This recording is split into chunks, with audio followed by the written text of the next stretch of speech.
Hi everyone, my name is Dr. Matt Williams. I'm a tutor in politics and what is known as the Access Fellow here at Jesus College, the University of Oxford. Now, over the next week to 10 days, Oxford University will be sending out invites to people who will be sending online interviews for the universities.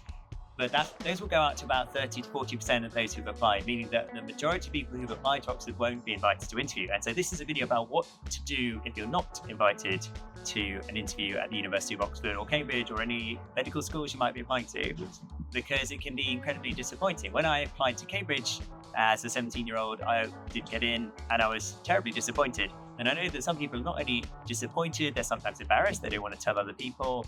They can, in quite extreme cases, feel like they've entirely wasted their time or have no value as a person, or indeed that their sense of self-identity is being directly challenged because they think of themselves as a capable, intelligent person and they're worried that that has now come under direct challenge. All of those thoughts went through my head when I didn't get into Cambridge.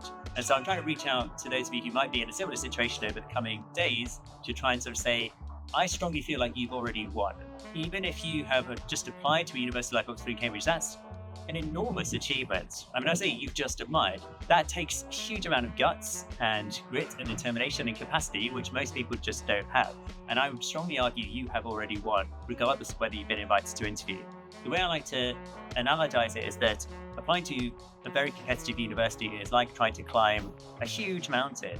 And even if you don't make it to the summit, you will take so much from that experience that to say that you wasted your time or that you've demonstrated somehow that you're not a valuable or capable person just doesn't really make any sense. Obviously, at the time, it will feel quite raw and quite difficult, but hopefully with passage of time, you'll start to feel better about it. And I hope you do, because it's not in our intention to make people feel bad.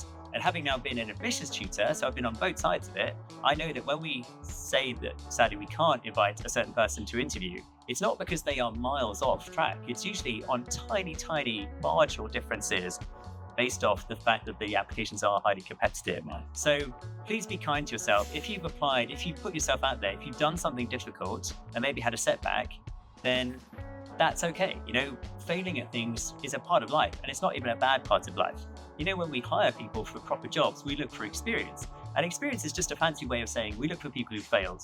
Because if you failed, then you've learned from it and you've grown from it and you're stronger because of it. And we wouldn't trust someone who had no experience because that meant they'd never failed. So it's also worth being clear that you shouldn't just run away from failure and try and avoid it at all costs. It's not bad for you and it will only make you stronger. At any rate, regardless of what happens, please be very kind to yourself. Please recognize the enormous achievement you've made just applying. And I hope you think well of us and you come and see us even if you're not a student. Thank you so much for watching. I wish you all the very best either way. Bye.